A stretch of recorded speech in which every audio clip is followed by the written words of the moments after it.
Bienvenue au Polysécure. Dans le cadre du Sécure, nous faisons des interviews avec les différents conférenciers pour creuser leur sujet. Je suis avec Frank. Est-ce que tu peux te présenter? Oui, salut Nicolas, je m'appelle Franck Désert. Bonjour, j'ai été effectivement invité à ce fabuleux Sécure. Je tenais aussi d'ailleurs à te préciser que l'organisation au-delà de la semaine numérique était évidemment haut en couleur, mais je t'avouerai que le Sécure c'est vraiment bien passé, pardon. Et puis pour ma part, d'après ce que je comprends, un bon nombre de personnes qui ont écouté ma présentation et de belles questions, donc en tout cas de bons retours. Donc je suis ravi, mais en tout cas merci encore de m'avoir laissé cette opportunité. Donc oui, et puis donc pour me présenter rapidement, je travaille en tant que cloud sécurité. Et puis tout ce qui est un peu offense et défense, évidemment, dans tout ce qui est sécurité at large. Je suis tech lead de l'équipe CTF au Hackfest et au Hackfest Comité depuis maintenant une dizaine d'années. Je travaille avec toi aussi au travers du Sécure depuis déjà 4 ans maintenant, et peut-être au podcast, et effectivement à YAC Québec Sec, et puis je suis à CGI maintenant depuis 9 ans pour ça, et mis en différents mandats. Voilà. Très solide comme profil. Est-ce que tu peux nous faire un aperçu de ta présentation?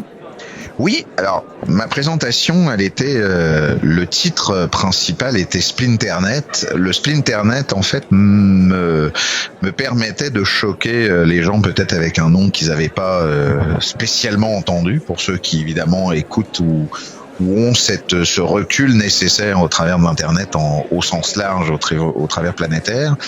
Et au vu de ta demande à l'époque et au vu des différentes demandes qu'on avait eues et qu'on avait discutées auparavant, et ce qu'on me demande la plupart du temps dans mon job au quotidien, c'était de savoir est-ce que le cloud, en gros, est sécuritaire. Ça a tendance désormais avec le temps à m'exaspérer, je vais pas le cacher, parce que en fait la question, et ce que je dis au début de ma présentation, c'est plutôt est-ce qu'on peut se poser alors, est-ce que Internet est sécuritaire? Parce que le cloud par défaut repose évidemment sur Internet, et puis plus profondément, puisque c'est ce qui amène évidemment au titre de mon Splinternet, c'est que est-ce qu'on se pose la question, est-ce qu'il est sécuritaire ou est-ce qu'il appartient à quelqu'un? Et effectivement, ma présentation part il était une fois Internet, puisque j'adore raconter une histoire comme je précise, et puis évidemment je prends présence et je prédomine ou je présume qu'évidemment Internet est ricain. Oui, les US, oui, c'est inventé par les US, et oui, les US ont un siècle d'avance sur nous. Désormais, il y a une bataille féroce qui se fait depuis des dizaines d'années sur un certain nombre de choses au travers des protocoles, au travers évidemment des notions de régulation comme l'ICANN, évidemment au travers des noms de domaine, où je précise d'ailleurs dans ma présentation que ça s'est réglé qu'en 2016, en 1er novembre 2016, et que ça a bougé depuis ces 4-5 dernières années, donc ça date pas d'il y a que 30 ans, non. Depuis les années 70 jusqu'à, on va dire grosso modo 2015-2016, ça appartient aux ricains. Donc le problème, il se dit que le Splinternet, c'est vraiment la notion de découper, à dire que désormais les États veulent avoir un État souverain numérique, que l'internet de l'espace libre tel qu'on l'avait éventuellement pensé au niveau libertarien ne pourra pas ou ne pourra plus se faire en tant que tel pour des tonnes de raisons désormais. Pourquoi? Parce qu'à l'aujourd'hui, puis je terminerai là, on continuera avec les questions-réponses que tu auras, mais pourquoi? Parce que tout simplement que ça génère beaucoup trop d'argent. Aujourd'hui, les GAFAM sont plus forts que le PIB des États-Unis 2 fois dans l'année réunis, que BTAX, comme je l'explique au niveau chinois, c'est presque l'équivalent d'un PIB américain et leur PIB chinois. Donc quand on a des entreprises privées qui sont aussi grosses que des pays, aujourd'hui, c'est qui pilote? C'est nos gouvernements ou c'est nos entreprises privées? Donc en fait, le Splinternet arrive là, puis après, pour les pays autoritaires, là, faut suivre la présentation, j'espère qu'on pourra, mais pour les pays autoritaires, pour ceux qui détiennent la DNS, pour savoir comment ça marche, évidemment, on s'aperçoit que notre problème à aujourd'hui, c'est surtout dès que ta data sort de ton routeur, de toute façon, elle est déjà pas spécialement sécuritaire. Donc, par défaut, de dire est-ce que le cloud est sécuritaire, c'est pour ma part totalement stupide. C'est ce que t'en fais. C'est comme si demander est-ce qu'une Porsche est sécuritaire. Non, c'est le gars qui le conduit qui est évidemment sécuritaire ou pas avec. Qu'est-ce qu'il fait avec? Effectivement, ben, de toute façon, je suis confronté à la même question que toi régulièrement et le piège là-dedans, puis tu le prends quand même assez bien là, par ton conducteur de poche. Moi, j'en ai pas, mais de ta parole, ça a l'air de savoir c'est quoi. Effectivement, c'est ce qu'on en fait de ce cloud-là.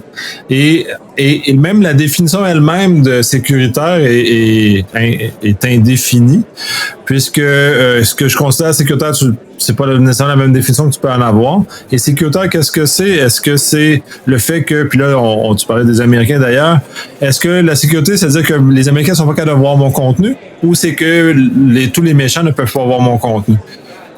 C'est une notion très importante. Puis là, c'est là que tu parlais justement de souveraineté et d'éléments. Puis tu as abordé justement tout le volet de la Chine et le volet de la Russie qui sont en train, effectivement, puis ils sont en train de matérialiser le Splinternet.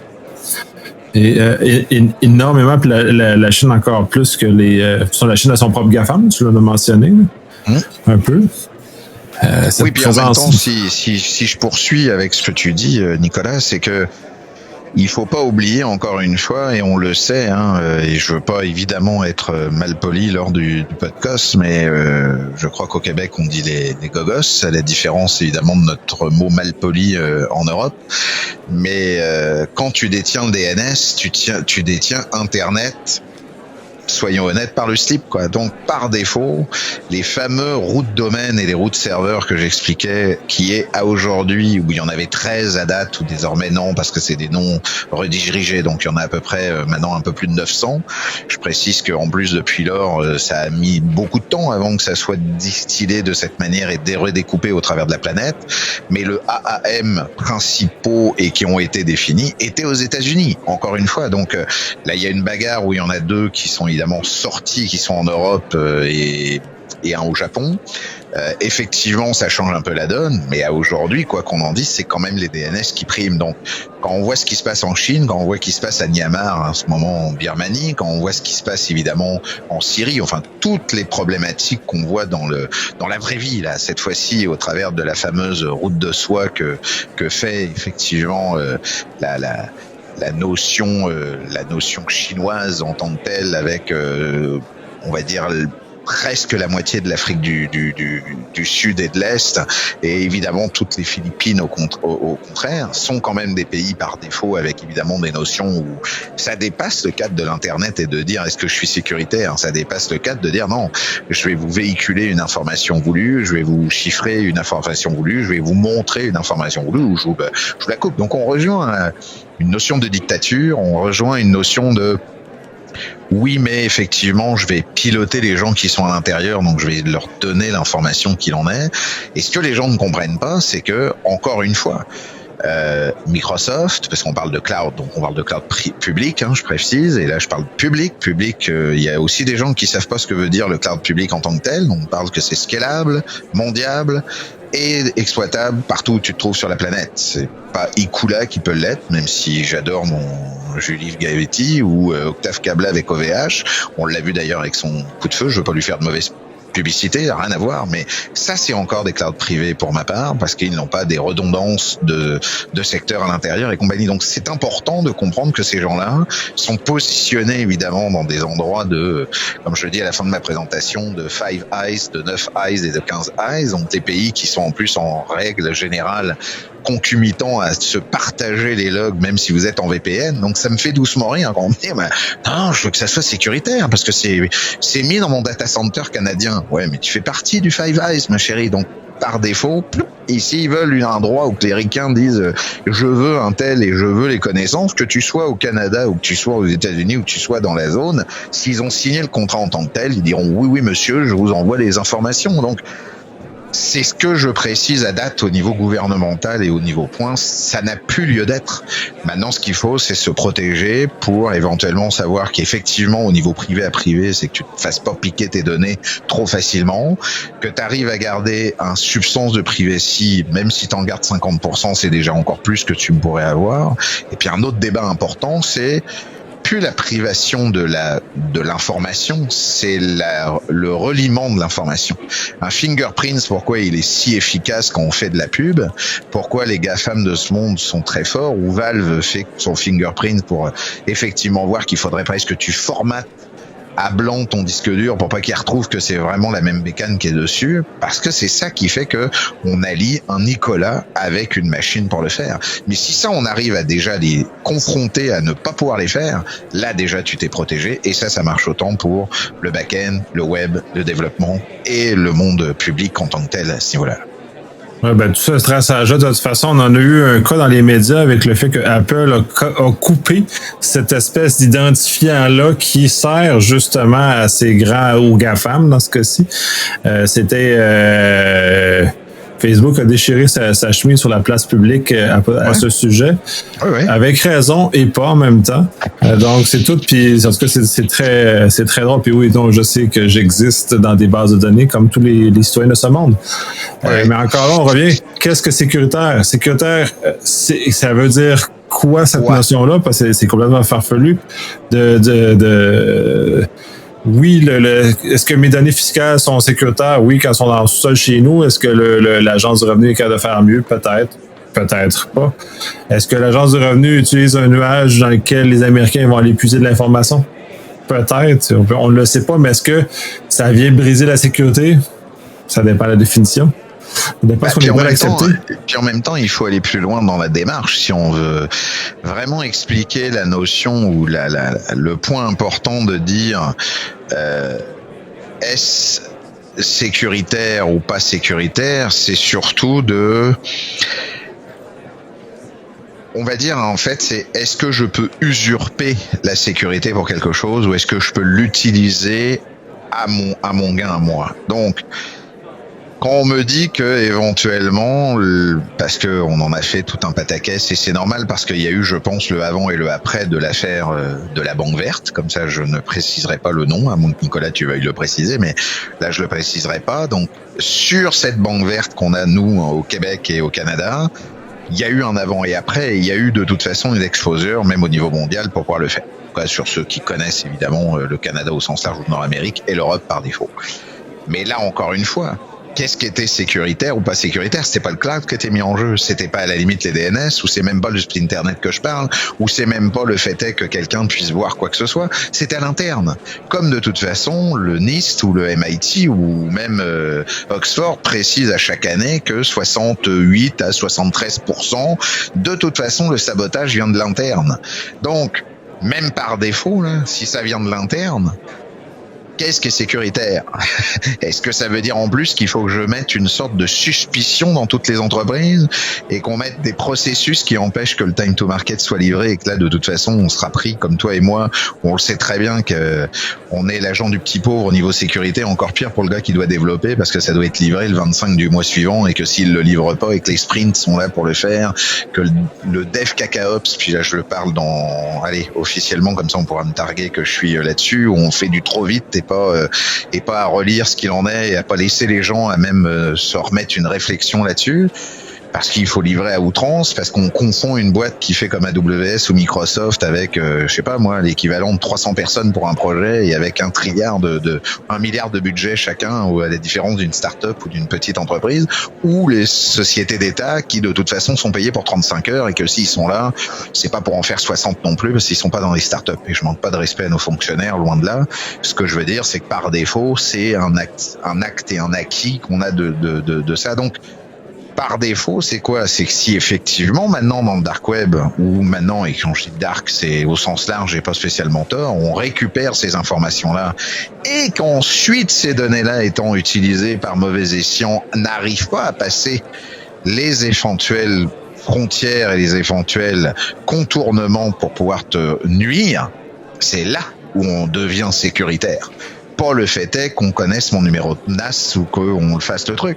Ce qu'il faut, c'est que j'ai mis les bonnes choses en amont et que les gens avec qui je transige, ma banque, Arc, Revenu Québec, peu importe lequel, ou même je m'ai mis des choses qu'il fallait dans Equifax, je me suis pris quand même un abonnement TransUnion, puis je me suis mis des alertes à droite à gauche, puis j'ai décidé de baisser le système au niveau de ma carte bancaire, puis que tatati tatata, et en mettant tout ça au cumulé, même si un gars se dit cool, lui je vais pouvoir aller lui piquer le truc, avant qu'il arrive à passer tous les trucs, je vais être prévenu dans les moindres heures qu'il va faire et que je peux prendre le choix. En fait, c'est ça qu'il faut voir et ça va. Là, je l'ai pris sur mon cas ou comme pour ton cas, mais si on me prend pour une cas d'une entreprise, c'est exactement la même chose, quoi. Ah tout à fait. De toute façon, ton exemple de l'institution verte, c'est même pas un cas dans le sens de sécurité. L'individu était légitime d'accéder à l'information qui était là. Et c'est ça le malheur dans tout ça. Puis c'est pour ça que le drame dans tout ça, c'est que là, il faut se poser les questions. Qui doit avoir accès à quoi? Et dans ce cas-là, il y a peut-être que cet individu-là n'aurait peut-être pas dû avoir accès à ce qu'il a accès ou pas la quantité d'informations dans laquelle il a eu accès. Puis quand on reprend l'info nuagique, c'est exactement la même chose. Quand on dit on va sécuriser minimalement comme entreprise, il faut que notre propre bulle soit un minimum protégée selon les besoins d'affaires, les volontés de la dite entreprise. Puis tant qu'à prendre un exemple aussi tout à fait intéressant, puis on parle de sécurité, les Américains, tout ça, Azure AD vit en sol américain, à l'exception des Allemands, à l'exception des Chinois et à l'exception du gouvernement américain. La planète entière a ses Azure AD aux États-Unis, donc c'est eux qui ont le trousseau de clés de tous les clés. Oui. De toute façon, les gens qui me précisent qu'ils veulent faire à chaque fois ou ils me disent non, je veux le data center. Donc, comme je le précise dans ma présentation, et encore pour pas cette 2021, on n'a pas fait assez de mois, mais encore pour 2020, il faut savoir que comme l'ICANN et comme une autre organisme a précisé que 80% du trafic mondial d'Internet passe par, de toute façon, les États-Unis. Donc, on a beau se la jouer, même les data centers qui sont dans le sol américain passent avec des fibres optiques. J'ose espérer que les gens ne pensent pas que les data centers sont autonomes comme ça dans les petits coins et puis de prendre évidemment avec un truc solaire ou je sais pas avec du time les bordels. Donc eux aussi communiquent avec Internet et comme ils communiquent avec Internet, ils recommuniquent avec les mêmes AS Anonymous, donc les AS, les Anonymous serveurs. Ils communiquent encore avec les nœuds et ils communiquent avec 80% des États-Unis aussi. Je veux dire, ça ne change rien, sauf si tu coupes comme l'a fait Runet avec ce que j'explique en Russie et que c'est devenu une loi en 2019, comme l'a fait évidemment la Chine où là de toute façon c'est Cyanet 21 qui exploite évidemment les data centers de Microsoft pour eux-mêmes. Et donc là, Microsoft a juste déposé le matériel. C'est comme si qu'il a livré un énorme gros PC, sauf que là, il a livré des gros data centers en Chine pour le faire, comme ils l'ont fait en Allemagne et comme ils l'ont fait pour l'US-Gov. Mais la partie AD où là ils veulent faire de la géolocalisation effectivement de l'AD en preview pour M365, parce que là ça devient un vrai problème avec la GDPR, ça va arriver peut-être cette année, si ce n'est l'année prochaine, où là effectivement tu vas avoir une sorte de géolocalisation de split multitenant avec un data center AD qui sera dans l'endroit que tu décideras. Mais encore là, faut que Microsoft les mette en avant, faut que la technologie se mette, il faut évidemment gérer. Aujourd'hui, c'est pas le cas et ça n'a jamais été le cas depuis les 10 dernières années que Azure en première version fonctionne et que là, l'Azure en deuxième version fonctionne. Donc, les 3 plus gros data centers Microsoft pur qui appartiennent sont dans les Illinois, SUS et West et Seattle pour la partie AD. Tous ceux qui ont des AD Connect et tous ceux qui ont les domaines, vous invite à faire Security Trail et puis vérifier sous-domaine étoile.microsoft.com, vous tombez sur à peu près 2,3 millions de domaines en dessous. Vous êtes évidemment avec tous les noms de domaines et la AD dans les postes de Microsoft. Et c'est pas pour autant que Microsoft va s'amuser, puisque je rappelle encore une fois, quand c'est connecté avec AD Connect et c'est synchronisé avec un SHA-256 et c'est itéré 1000 fois. Donc à moins que Microsoft soit assez idiot de perdre du temps et à réitérer l'inverse et à reprendre les haches et puis à s'amuser à prendre des haches pour ça, je dis pas que c'est pas possible, je dis simplement que au vu des milliers de trucs, ils gagnent suffisamment d'argent et ils ont suffisamment de pouvoir et suffisamment de points pour pas s'ennuyer avec ce genre de choses.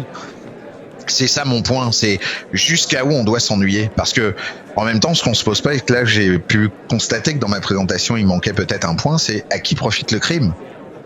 La sécurité, elle est surtout là. C'est cette partie-là. À qui profite le crime? Est-ce qu'elle profite au cloud public? Ben non. Ils gagnent déjà suffisamment, largement d'argent pour ça.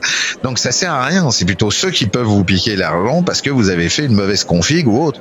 Mais je vois mal Microsoft ou je vois mal les gars d'AWS, les gars de Google ou les gars même d'Alibaba ou quoi que ce soit d'aller prendre leur petite mimine et de dire, bah attends, je vais aller voir dans tel baie, dans tel machin, dans tel data center pour aller récupérer telle et telle info. Enfin, quel est l'intérêt de casser, même si ça devait se savoir, ou je ne sais quoi pour le faire. Maintenant, à l'interne, malheureusement, dans des institutions bancaires, dans des institutions d'assurance, dans des institutions évidemment d'État importantes, c'est sûr. L'armée, la CIA, peu importe, tous ceux qu'on connaît de trucs n'ont pas fait les notions de multifactor pour rien, n'ont pas césuré le fait que l'armée a normalement une sorte d'adage qui existe qui dit on compartimentalise les informations. Je crois, ça date de, si je ne m'abuse, de Gengis Khan, donc ça date pas d'hier. Il avait pas Internet, il disait des trucs à ses généraux, il disait d'autres trucs à d'autres généraux, et puis personne n'avait vraiment la map au complète. C'est le même état d'esprit qu'un sous-marin. Donc ça part de la même manière concernant évidemment la sécurité qu'on met dans une entreprise et de voir comment dans une entreprise quelqu'un peut éventuellement, même en sortie, faire plus de mal que celui qui pourrait être en black box et attaquer de l'extérieur. Aujourd'hui, l'attaque de l'extérieur devient, et surtout en cloud public, presque, je dis pas impossible, mais waouh, ça devient très difficile dans le sens des logiques d'avant. Là, j'ai un accès sur une mécanique. Maintenant, des mauvaises configs, maintenant des mouvements latéraux, des problèmes applicatifs. Bah là, oui, il y en a partout. Ça, c'est malheureux, mais c'est ça mon point de la sécurité, c'est que c'est pas le cloud qui est pas sécuritaire, c'est ce qu'on en fait encore une fois et de comment on y véhicule derrière. Si un gars roule à 250 avec une Porsche sur une route qui en fait machin avec 2 voies, c'est sûr qu'il est beaucoup plus à risque que sur une highway 4 voies avec la même chose. Inversement, comme je le dis dans ma presse, avec une vieille machine ou une vieille voiture qui a 15 ans et qui roule à 80 sur l'autoroute à pas faire gaffe c'est ce qu'il fait. Donc c'est, comme tu le dis, c'est vraiment dans un débat de qui prend quoi, mais bon. Et en plus, c'est marrant, puis je terminerai avec ça, c'est que les gens, en plus, après, ils se reconnectent avec leur téléphone. Et le téléphone, il n'y a rien de pire que non sécuritaire, surtout quand ça va basculer à la 5G que c'est Huawei, et que au travers de la 4G, de toute façon, tout recircule et l'intégralité dans Android, c'est déjà Google par défaut. Vous êtes déjà par Firebase et déjà par Android par défaut.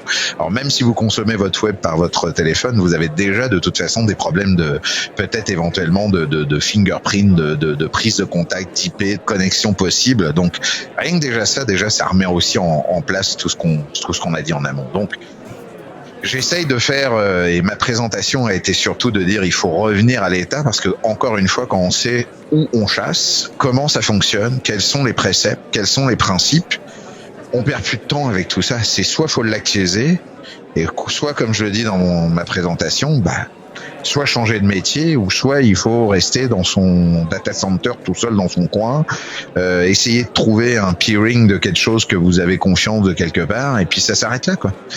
Mais vous perdez tout le reste et ça évidemment il y aura beaucoup plus de pertes que de gains. Donc c'est pas, je pense pas que ça soit la bonne stratégie.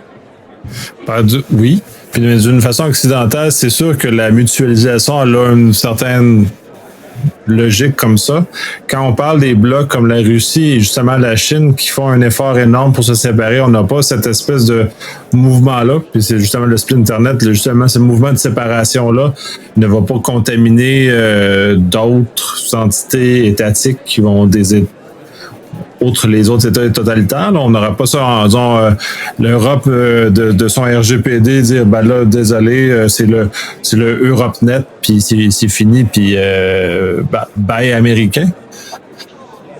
Disons que Gaia X était parti dans cette optique, puis bon, il tourne un peu à se dire non, on va quand même prendre évidemment des accointances internationales pour éventuellement trouver des points, mais je pense qu'ils veulent le faire comme un Splinternet doux, comme je l'explique à un moment donné dans la presse, c'est-à-dire que le Splinternet existe du fait qu'ils veulent quand même aussi garder une certaine un certain contrôle surtout de la partie de qu'est-ce qui transite au travers de cet internet ou de leur on va dire aussi de leurs champions Internet en même temps pour protéger les entreprises.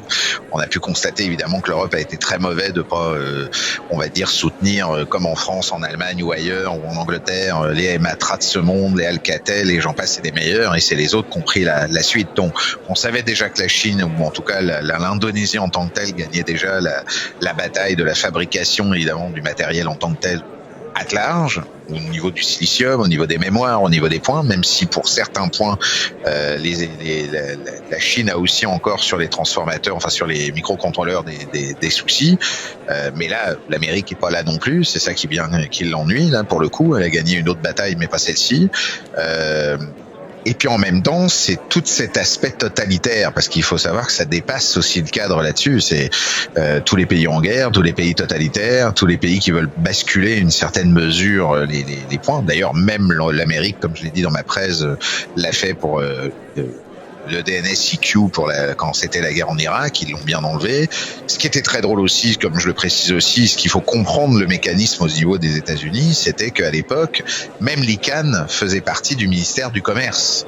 C'était pas le ministère du gouvernement, je sais pas quoi, d'Arpanet et compagnie. Commerce, on parle de commerce, on parle de pognon, on parle d'argent. Là, tu sais, c'est le flouze, le gaz, l'essence, c'est ça qui fait tourner la planète, quoi qu'on en dise. Donc par défaut, pourquoi ils veulent aussi tous du Splinternet? C'est pas spécialement aussi pour dire je veux dictaturer mes gens ou je veux faire, pour certains. C'est aussi pour une raison quand Netflix, évidemment, ou tous ceux qu'on connaît et qu'on consomme à date. Moi aussi, j'adore Disney, mais je me dis que Disney, si moi je l'adore au Canada et au Québec, ce serait cool qu'il puisse payer sa dîme parce que je le consomme aussi au Québec. Moi, je paye ma dîme de dire je te consomme, mais il faudrait peut-être aussi payer un bout de tes taxes parce que tu es venu me chercher au Québec, mais aujourd'hui, tu payes tes taxes qu'aux États-Unis et t'en payes rien au Canada, quoi. Parce que le Canada t'offre aussi le fait que je suis comme un client à ce niveau-là, et ça enlève les frontières. Mais c'est bien beau de vouloir enlever les frontières à la libertarien, mais quand ça touche évidemment la notion communautaire et la notion imposition, c'est là où ça commence à devenir. Alors, quand c'était tout au début dans les années 80, 90, 2000, c'était bien gentillet, mais là depuis 2010 et le cloud public, on parle de dizaines, de centaines de milliards et de Microsoft est passé au trilliard, quand on passe GAFAM, je le dis dans ma presse aussi, c'est 900 milliards de chiffre d'affaires par an à E4, là, E5, et c'est presque 400 milliards pour les Chinois. Même la Chine se paye le luxe de leur dire mes champions sont devenus trop gros, il faudrait que je les démonte, comme une loi antitrust. Je trouve ça quand même en plus très amusant de leur part de vouloir le faire. Donc c'est tout ça qui me fait dire que le débat est il n'y a plus de débat à avoir là-dessus. C'est pas de dire est-ce que c'est sécuritaire ou pas sécuritaire, c'est de dire revenons aux concepts fondamentaux. Ok, ça marche comme ça appartient à qui? Ça, on pourrait encore se poser. Est-ce que j'ai envie que ça appartient à qui reste comme ça, même s'il y a des tonnes de choses, comme tu l'as dit tout à l'heure, Nicolas, avec la AD qui se trouve aux États-Unis. Est-ce que je vis bien avec ça? Oui, je vois pas pourquoi. C'est comme si les compagnies aériennes décidaient que le pilote il décide de se crasher une fois sur 5. On est bien d'accord que c'est pas le but même des gens à l'intérieur de l'avion. Donc on est dans le même cadre. Les gens vont pas aller s'auto-mutiler pour le faire. Alors, comme je l'ai dit dans mes slides, ils ont à peu près l'intégralité entre AWS et Microsoft de toutes les certificats de type SOC 1, SOC 2, SOC 3, même des certifs et des abonnements ou des homologations que même il y en a pas un dixième des États qui l'ont et qui sont passés tous au travers. Je vois pas en quoi ça changerait quelque chose que ce que Snowden nous a amené en 2012, qu'on a été tous gérés, et tout ce que les gens, parce que ce qui est très drôle, et je finirai avec ça, parce que ça je l'ai pas dit dans ma présentation. Donc une autre petite chose qui moi m'a manqué aussi, puis ça c'est ce que je te parlais un petit peu off the record avant qu'on commence l'affaire, c'est le fameux social dilemma. C'est ce que fait d'ailleurs en l'occurrence les GAFAM de ce monde à nous piquer nos données depuis presque ces 5 dernières années. C'est que les gens qui hurlent à savoir si le cloud est sécuritaire dans nos propres boulots et qui te mettent une vie dure à toi, comme tu le fais dans ton job, comme à moi, et la première chose qu'ils font quand ils quittent leur boulot, c'est de donner leur vie en pâture par Facebook ou par Twitter de toute leur vie au complet avec l'intégralité des métadonnées de la même famille, que le gars qui est au boulot va te dire non, je veux que ça soit dans un je sais pas quoi data center et compagnie. quelle mesure je donnerais ou j'aurais des leçons de morale ou des leçons de technique professionnelle à des gens qui se l'appliquent même pas eux-mêmes dès qu'ils sortent de leur travail. Ça aussi, c'est un message qui commence sérieusement à me gaver et que je voulais faire passer dans ma presse, là. Toi, quand tu seras propre à titre privé, tu pourras peut-être me dire qu'est-ce que je dois faire à titre professionnel, parce que moi, je me l'impose à moi-même. Entièrement d'accord, et même plus loin que ça, j'ai dans des organisations, t'as même une dichotomie interne où il y a un message, on va parler de la souveraineté des données, il y a cette espèce de règle très forte, mais en même temps, la clientèle qui impose la dite règle de souveraineté veut des services qui sont le fun, mais qui ne sont pas qui ne résident pas au Canada dans ce cas-ci, ou pourraient résider dans un pays sous régime RGPD, là, si on va y tirer un peu plus loin. Donc, cette dichotomie-là, elle est personnelle, corporative, mais elle est aussi à même les organisations, parce que l'attrait de l'objet brillant versus le respect des règles qui ont été élaborées, même ça ne concorde pas. Même ça, c'est en dehors de la capacité des gens à atteindre. Oui, puis en même temps, c'est ce qui me fait bondir à chaque fois dans des fois encore une fois dans des démarches de volonté de cheval blanc. Il n'y a pas de cheval blanc. C'est un métier compliqué, une infrastructure qui nous dépasse, qui a été montée dans les années 70. Je fais une analogie et je ferai la dernière parce que celle-là pourrait lancer un débat et une philosophie très forte. Puis ça, je te propose qu'on en reparle dans un autre podcast. Mais c'est la même, et c'est pas pour autant qu'on soit athée ou pas athée, qu'on soit religieux, mais la même chose est là. Posons-nous la question à savoir, est-ce que des bouquins écrits il y a 3000 ans s'appliquent en 2021 ? Donc, de la même manière que des procédures et des processus techniques ont été montés, comme je le fais référence à un moment donné, tout au début dans ma slide, que le host.txt de cette charmante petite Elisabeth a monté en 78 pour gérer son ARPANET comme elle pouvait avec les 200 DNS qu'elle avait. On a juste gardé le fichier host qui se retrouve quand même dans notre fichier driver, etc., système 32 dans Windows jusqu'en Windows 10 et qui persiste 40 ans plus tard. C'est peut-être un petit pied de nez ou une petite sympathie pour elle, mais je veux dire que ça prouve encore que on est sur des protocoles. Tous les protocoles, tous les systèmes de gestion datent depuis 75 à 85, ont été mis à jour que de temps en temps, et donc j'en fais référence parce que j'en prends 3-4 en tant que tel, comme le SMTP ou comme le DNS, où là on commence à se dire, ah putain, c'était les trucs des pauvres, il faudrait peut-être qu'on commence à reviser le truc. Ah bah oui, mais il faudrait qu'on change la couche aussi, ou est-ce qu'on, ah bah là, on peut pas la changer parce qu'elle, elle est vraiment, c'est mort, on peut plus faire quoi que ce soit, donc bah oui, on peut pas en rajouter une autre. Bon bah, on va essayer de rechanger le protocole. Oui, mais là, il faudrait changer le protocole IP, puis le TCP en même temps, puis là, c'est pour ça qu'on parle d'IPv6, voilà, on n'a pas le choix, mais en même temps, les datagrammes qui est fait, donc le New IP que je parle du gauche chinois de l'ONU qui voudrait le changer, bah là, lui, carrément, il voulait qu'on mette carrément tous les métadatas d'où l'on vient, donc comme ça, à la limite, c'était cool, il y avait même plus de VPN et de quoi que ce soit, toute la planète était cartographiée sur les 2 milliards, donc c'est... Qu'est-ce qui se passe au niveau politique? Et quand le mec me sort, mais je voudrais que mes datas soient super sécuritaires, bah chiffre-les, mets-les dans un endroit double chiffré, fais attention surtout qu'en interne on te les prenne pas puis que tu ne donnes pas l'accès au moindre développeur qui veut avoir l'accès, contourne les choses, puis ça déjà, t'auras déjà acquis, mais te bats pas contre l'imbattable. C'est pas dans tes mains. C'était un petit peu ça mon point de ma grosse presse de ça. J'ai l'impression que j'ai eu un bon retour. J'espère que j'ai pu ouvrir les yeux sur certains points, mais c'était un petit peu le sujet du Splinternet. Oui, puis cette discussion-là amène ça encore plus loin, puis sous des angles différents de le même élément très intéressant. J'étais plié en deux d'ailleurs sur ta dernière intervention, c'était juste sublime. On va terminer là-dessus. Merci énormément d'avoir participé.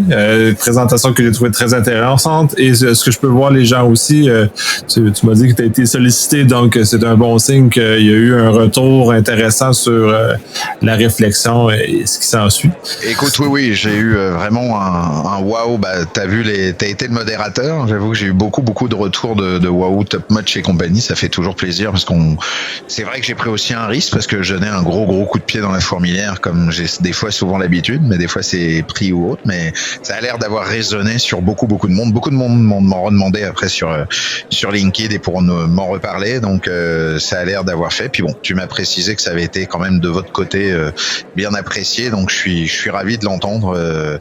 On va essayer de poursuivre dans le même débat, pourquoi pas avec une sorte de suivi un petit peu de tout ce qui se fait, de rajouter un peu le social dilemma aussi qui rentre en jeu là-dedans. Donc un nouveau petit cheval de bataille qui nous dégage un peu de notre quotidien et qui va plus haut que notre propre personne ou de nos propres compagnies. Donc c'est ça qui moi m'intéresse parce que je pense que la bataille est ailleurs et n'est pas.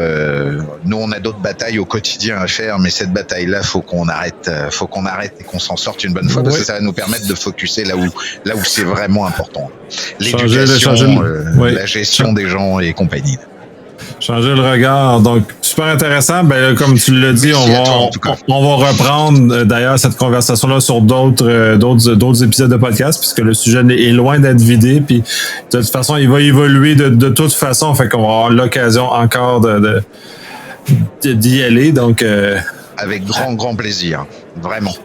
Merci à toi et merci de ton invitation. Et je suis de nouveau à Secure si tu veux de moi pour l'année prochaine. Voilà. Merci beaucoup.